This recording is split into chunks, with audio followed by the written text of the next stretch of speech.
सांसद जी, आज आप सांसद जी आज आप एक चुनावी सभा में हैं, जनता के बीच हैं, क्या कहेंगे? नहीं, ये कार्यक्रम 28 मार्च के पहले तो चल रहा था, 28 मार्च से बंद हो गया। 28 मार्च के बाद फिर 21 तारीख से इस जंगीपुर विधानसभा में 21, 22, 23 3 दिन का कार्यक्रम था।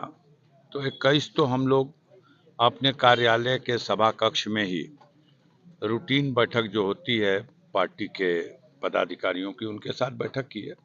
लेकिन 22 और 23 को फिर हमने क्षेत्र में जनता के बीच में पहुंचकर छोटे छोटे कार्यक्रम आयोजित करके गांव-गांव तक इस चुनावी मुद्दों को पहुंचाने की कोशिश की है। जन समर्थन कैसा मिल रहा है? अब देखिए, इसको आप लोग आकलन कीजिए। जो खुद अपने लिए जन समर्थन मांगता है, वो कब आपसे कहेगा कि हमें जन समर्थन नहीं मिल रहा? उनसे पूछिए जो लोग बाद में प्रत्याशी घोषित होकर के आ गए हैं, वो लोग भी जनता में घूम रहे हैं। हमारे यहाँ हमारे पार्टी से जुड़े हुए हर कार्यकर्ता और समर्थक पूरी तरह से करंट में हैं, बड़े उत्साह में हैं और जनता के बीच में हम तो भले नहीं घूम सके, लेकिन हमारे कार्यकर्ता, हमारे पार्टी के समर्थक, हमारे पार्टी के नेता बराबर जनता के बीच में रहे हैं। जनता गाजीपुर की इस घटना से, जिसकी वजह से ये 23 दिन का प्रचार का कार्यक्रम रुक गया था, इस घटना के बारे में भली भांति जानती है।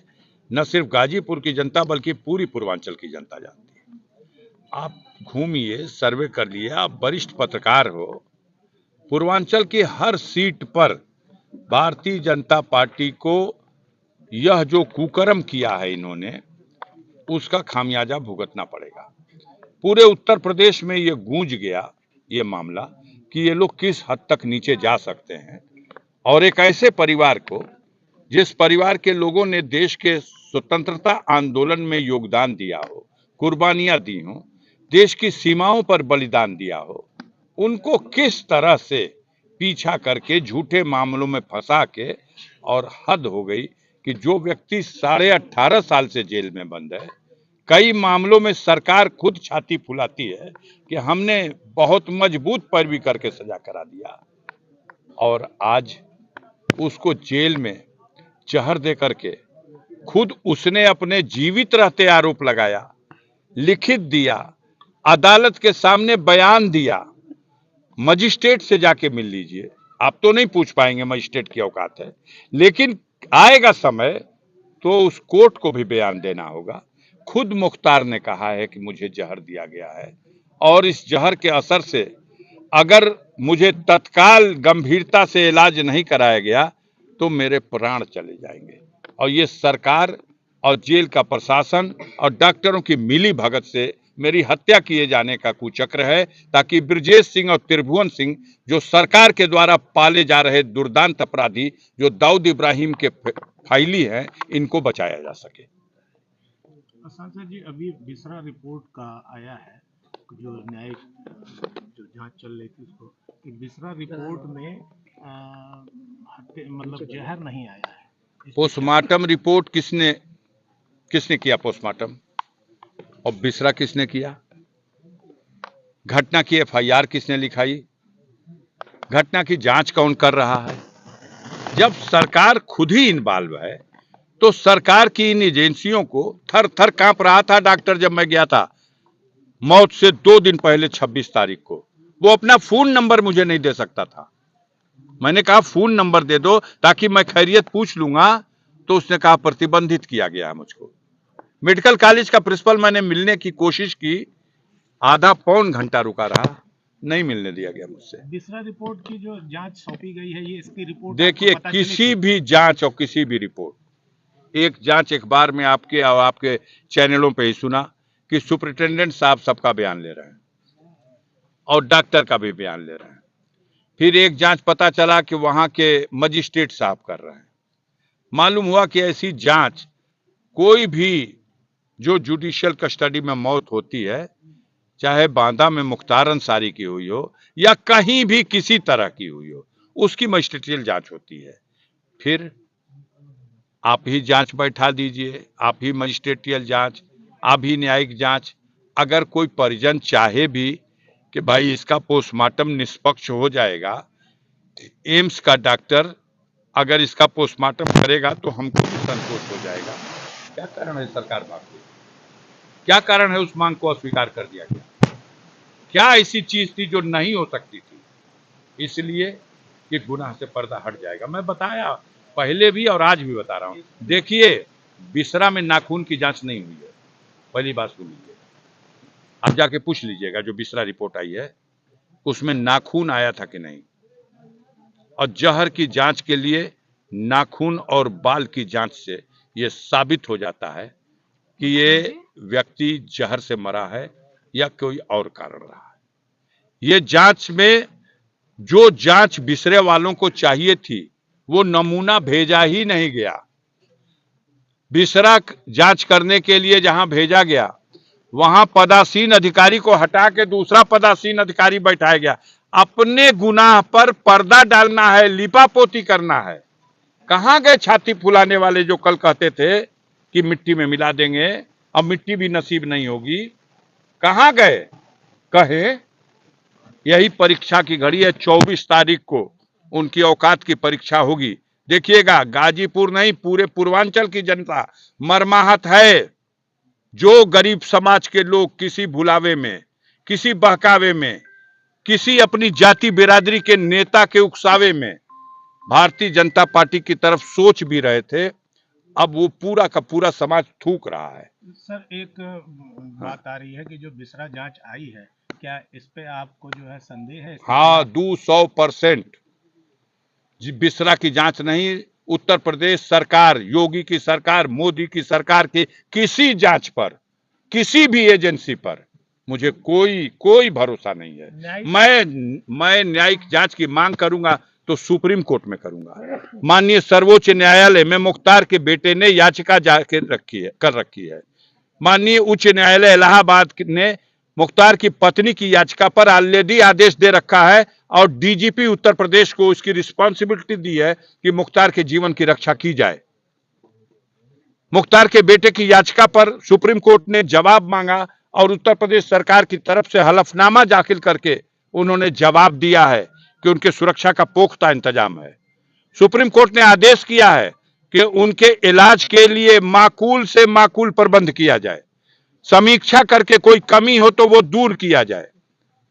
और यह भी कहा है कि चुनाव बीत जाने के बाद मैं इस विषय पर सुनवाई करूंगा और इस बीच में कोई अनहोनी नहीं होनी चाहिए। उसके बाद भी यह अनहोनी हुई है। मुख्तार कल तक कहते थे कि मेरी हत्या करने की साजिश रच रहे हैं मनोज सिन्हा, एलजी साहब। हत्या की साजिश में कौन कौन है सारा नाम और लिख करके उन्होंने दिया है, न्यायालय में लिख के दिया है, अपने मुंह से बयान दिया है, मीडिया के सामने कहा है, आपको कहा है। उसके बावजूद अब तो वो मर गया, उसकी बात तो सच है। ये थोड़ी है कि मुख्तार जेल में है, किसी सहानुभूति को हासिल करने के लिए वो ऐसा कर रहे हैं। अब तो उनकी जान चली गई।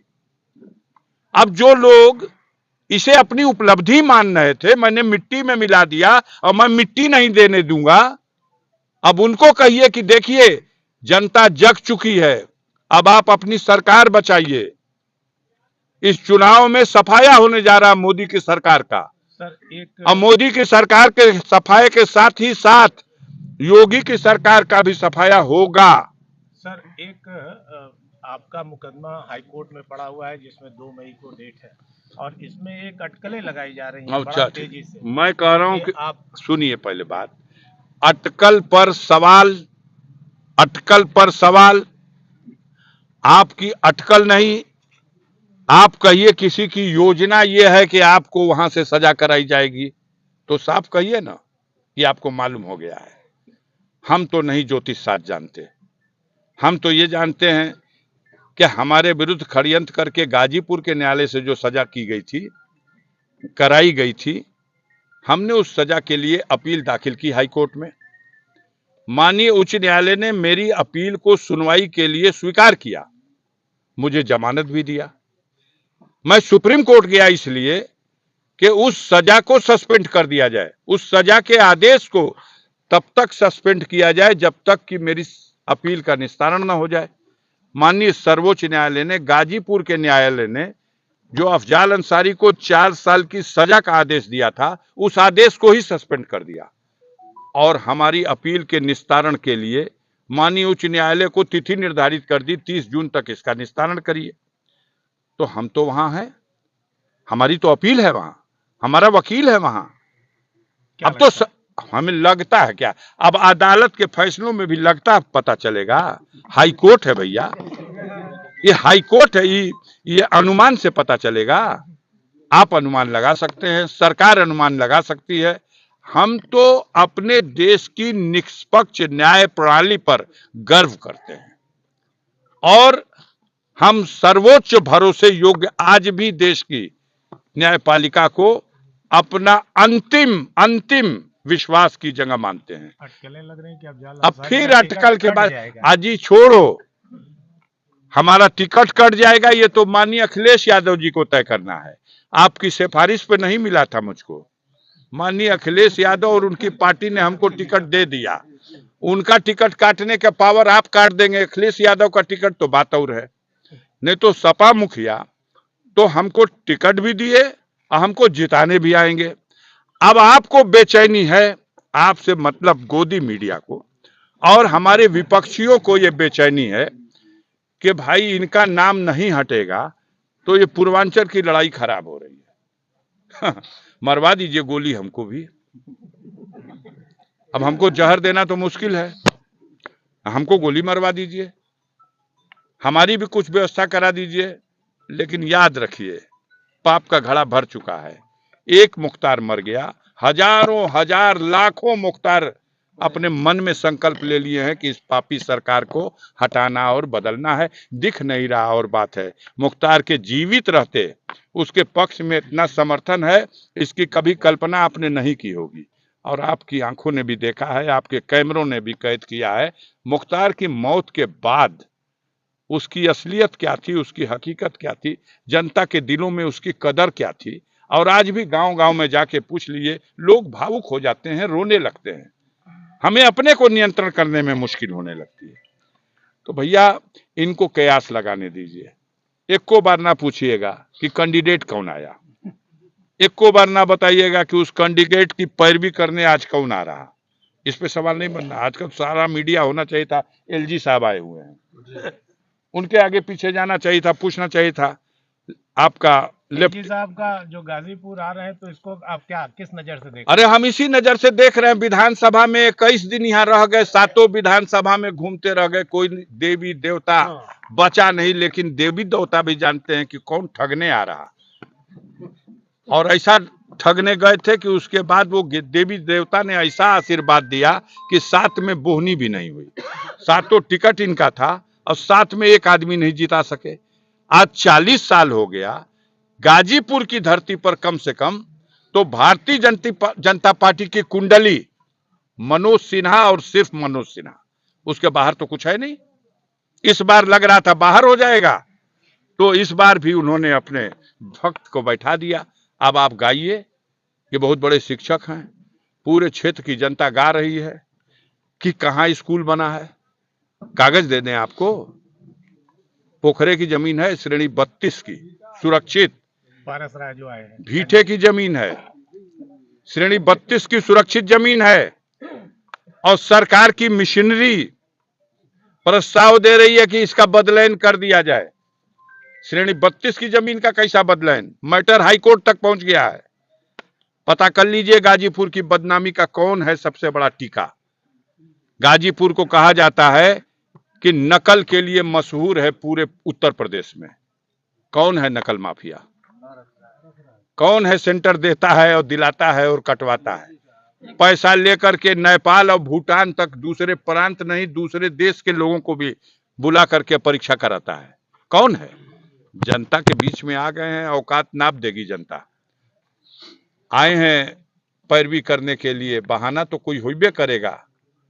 अब देखे, इसको जाके पूछिए ना ममता सिंह से, है ना, ममता सिंह नाम है, जिला पंचायत अध्यक्ष सपना सिंह से पूछिए खैरियत जा करके, सपना सिंह से खैरियत पूछिए, कार्यक्रम में है साथ साथ। क्या प्रोग्राम लगा रहे हैं आप लोग, कहाँ प्रोग्राम लगा रहे हैं आप लोग, कहाँ घुमा रहे हैं? सर नीचे पैर ऊपर भी कर देंगे एलजी साहब तो गाजीपुर नहीं, पूर्वांचल की जनता जो परिणाम देने जा रही है मोदी जी को समझ में आ जाएगा। बीएसपी प्रत्याशी उमेश सिंह कह रहे हैं कि एक तरफ शिक्षा माफिया और एक तरफ असल माफिया। हम हाथ जोड़ के प्रणाम करते हैं उनको आपके माध्यम से, और हम उनके बारे में कोई टिप्पणी नहीं करना चाहते हैं। वो आ गए हैं, हमारी जनता मानती है कि उनका आना वरदान है, तो हम लोग उनके आने के लिए कोई उन पर टिप्पणी नहीं करना चाहते हैं। वो जो चाहें कह दें हमको।